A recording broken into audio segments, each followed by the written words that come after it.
ಪಳಾರ್ ಮೂವಿಗೆ ಗಿಲ್ಲಿ ಅವರ ಜೊತೆ ಕಾವ್ಯ ಹೀರೋಯಿನ್. ಹೌದು ಸ್ನೇಹಿತರೆ, ಒಂದು ಕನ್ಫರ್ಮ್ ನ್ಯೂಸ್ ಬಂದಿದೆ ಅಂತಕ್ಕಂಥದ್ದನ್ನ ನಾವು ಇಲ್ಲಿ ಹೇಳ್ಬೋದು. ಗಿಲ್ಲಿ ಅವರ ಒಂದು ಪಳಾರ್ ಮೂವಿಗೆ ಒಂದು ಕಾವ್ಯ ಶೈವ ಅವರು ಒಂದು ಹೀರೋಯಿನ್ ಆಗಿದ್ದಾರೆ ಅಂತಕ್ಕಂಥದ್ದನ್ನ ನಾವು ಇಲ್ಲಿ ಹೇಳ್ಬೋದು. ಸೊ ಒಂದು ಪ್ರೂಫ್ ನ ಮೂಲಕ ಈ ಒಂದು ವಿಡಿಯೋದಲ್ಲಿ ನಾನು ನಿಮಗೆ ಸಂಪೂರ್ಣವಾದ ಮಾಹಿತಿಯನ್ನ ತಿಳಿಸ್ಕೊಡ್ತೀನಿ ಬನ್ನಿ. ಹೌದು ಸ್ನೇಹಿತರೆ, ಇದಕ್ಕೆ ಇಬ್ಬರು ನಟಿಯರು ಇದ್ದಾರಂತೆ, ಒಂದು ಶ್ರೀಲೀಲಾ ಹಾಗೆ ಒಂದು ಕಾವ್ಯ ಶೈವ ಅಂತ. ಸೊ ಇದೆಲ್ಲದರ ಬಗ್ಗೆ ನಿಜಾನ ಇದೇನು ಅನ್ನೋದ್ರ ಬಗ್ಗೆ ಸಂಪೂರ್ಣವಾದ ಮಾಹಿತಿಯನ್ನ ಈ ಒಂದು ವಿಡಿಯೋದಲ್ಲಿ ನಾನು ನಿಮಗೆ ತಿಳಿಸ್ಕೊಡ್ತೀನಿ. ಅದಕ್ಕೂ ಮೊದಲು ನೀವು ನಮ್ಮ ಚಾನಲ್ಗೆ ಹೊಸಬರಾಗಿದ್ರೆ, ನೀವೇನು ನಮ್ಮ ಚಾನಲ್ನ ಸಬ್ಸ್ಕ್ರೈಬ್ ಮಾಡಿಲ್ಲ ಅಂದ್ರೆ ಈ ಕೂಡಲೇ ಸಬ್ಸ್ಕ್ರೈಬ್ ಮಾಡಿ. ಹಾಗೆ ಒಂದು ಪಕ್ಕದಲ್ಲಿರೋ ಬೆಲ್ ಐಕನ್ ಅನ್ನ ಪ್ರೆಸ್ ಮಾಡೋದ್ರ ಮೂಲಕ ನಮಗೆ ಸಪೋರ್ಟ್ ಮಾಡಿ. ಹಾಗಿದ್ರೆ ತಡ ಮಾಡೋದು, ಬನ್ನಿ ಸ್ನೇಹಿತರೆ ವಿಡಿಯೋನ ಸ್ಟಾರ್ಟ್ ಮಾಡೋಣ. ಮೊಟ್ಟ ಮೊದಲನೇದಾಗಿ ಹೇಳ್ಬೇಕಪ್ಪ ಅಂತಂದ್ರೆ, ಗಿಲ್ಲಿ ಅವರು ತುಂಬಾನೇ ಒಂದು ಶ್ರಮಜೀವಿ ಅಂತಕ್ಕಂಥದ್ದನ್ನ ನಾವು ಇಲ್ಲಿ ಹೇಳ್ಬೋದು.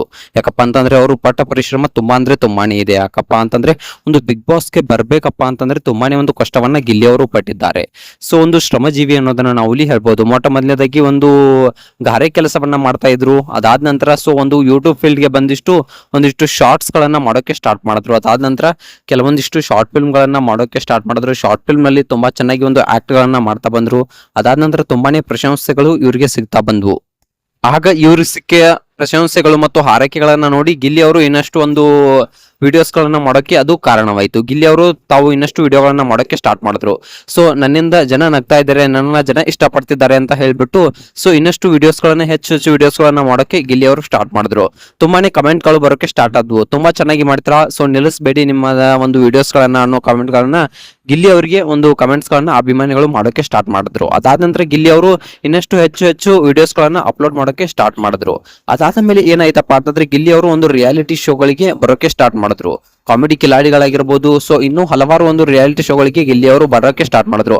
ಅದಾದ ನಂತರ ಒಂದಿಷ್ಟು ಫೇಮಸ್ ಆಗೋಕೆ ಸ್ಟಾರ್ಟ್ ಮಾಡಿದ್ರು. ಗಗನ ಅವರ ಜೊತೆ ಸೇರಿ ಒಂದಿಷ್ಟು ಫೇಮಸ್ ಆಗೋಕೆ ಸ್ಟಾರ್ಟ್ ಮಾಡಿದ್ರು. ಅದಾದ ಮೇಲೆ ಒಂದಿಷ್ಟು ಫೇಮಸ್ ಆದಾದ ನಂತರ ಒಂದಾದ್ಮೇಲೆ ಒಂದಿಷ್ಟು ರಿಯಾಲಿಟಿ ಶೋಗಳಿಗೆ ಬರೋಕೆ ಸ್ಟಾರ್ಟ್ ಮಾಡಿದ್ರು.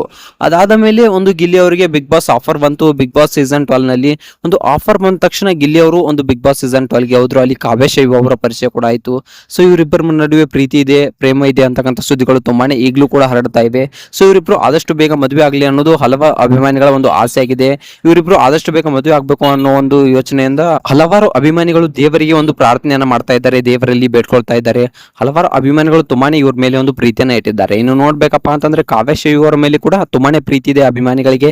ಇವರಿಬ್ರು ಮದುವೆ ಆಗ್ಬೇಕು ಅನ್ನೋದು ಎಲ್ಲರ ಆಸೆ ಆಗಿತ್ತು. ಆದ್ರೆ ಇತ್ತೀಚೆಗೆ ಗಿಲ್ಲಿ ಅವರ ಒಂದು ಹೊಸ ಮೂವಿ ಕೂಡ ಬರ್ತಾ ಇದೆ, ಅದು ಪಳಾರ್ ಅಂತಕ್ಕಂಥದ್ದು ನಮ್ಮೆಲ್ಲರಿಗೂ ಗೊತ್ತೇ ಇದೆ. KVN ಪ್ರೊಡಕ್ಷನ್ ಅಡಿಯಲ್ಲಿ ನಿರ್ಮಾಣವಾಗ್ತಿರ್ತಕ್ಕಂಥ ಈ ಸಿನಿಮಾ ತುಂಬಾನೇ ಒಂದು ಒಳ್ಳೆಯ ಸಿನಿಮಾ ಅನ್ನೋದನ್ನ ನಾವಿಲ್ಲಿ ಹೇಳ್ಬೋದು. ಯಾಕಪ್ಪ ಅಂತಂದ್ರೆ ಒಂದು KVN ಪ್ರೊಡಕ್ಷನ್ ಅಂದ್ರೆ ಸಾಮಾನ್ಯದ ಮಾತಲ್ಲ. ಸೊ ಇತ್ತೀಚಿನ ಒಂದು ರಾಕಿಂಗ್ ಸ್ಟಾರ್ ಯಶ್ ಅವರ ಟಾಕ್ಸಿಕ್ ಸಿನಿಮಾ ಕೂಡ ಇದೇ ಒಂದು ಪ್ರೊಡಕ್ಷನ್ ಅಡಿಯಲ್ಲಿ ನಿರ್ಮಾಣವಾಗ್ತಾ ಇದೆ. ಸೊ ತುಂಬಾನೇ ಖುಷಿ ಆಗುತ್ತೆ ಗಿಲ್ಲಿ ಅವರು ಈ ಮಟ್ಟಿಗೆ ಬೆಳೆದಿರೋದು. ಇನ್ನು ಗಿಲ್ಲಿ ಅವರ ಒಂದು ಚಿತ್ರದ ಒಂದು ಶ್ರೀಲೀಲಾ ಅವರು ನಾಯಕಿ ಆಗಿದ್ರು ಅಂತಕ್ಕಂಥದ್ದು ಒಂದು ಕೆಲವೊಂದಿಷ್ಟು ಜನರ ಊಹಾಪೋಹಗಳಿಗೆ ತುಂಬಾನೇ ಕಾರಣವಾಗಿತ್ತು. ಆದ್ರೆ ಈಗ ಗಿಲ್ಲಿ ಅವರ ಒಂದು ಚಿತ್ರಕ್ಕೆ ಒಂದು ಕಾವ್ಯ ಶೈವ ಅವರು ಹೀರೋಯಿನ್ ಆಗಿದ್ದಾರೆ ಅಂತಕ್ಕಂಥ ಸುದ್ದಿಗಳು ಒಂದು ಮೂಲಗಳಿಂದ ತಿಳಿದು ಬರ್ತಾ ಇವೆ. ಸೊ ಕಾವ್ಯ ಶೈವ ಅವರೇ ಈ ಒಂದು ಮೂವಿಗೆ ಹೀರೋಯಿನ್ ಆಗ್ತಿದ್ದಾರೆ ಅನ್ನೋ ಸುದ್ದಿಗಳು ತಿಳಿದು ಬರ್ತಾ ಇವೆ. ಸೊ ಕಾವ್ಯ ಶೈವ ಅವರೇ ಹೀರೋಯಿನ್ ಆಗ್ಬೇಕು ಅನ್ನೋದು ಹಲವು ಅಭಿಮಾನಿಗಳ ಒಂದು ಆಸೆ ಆಗಿದೆ.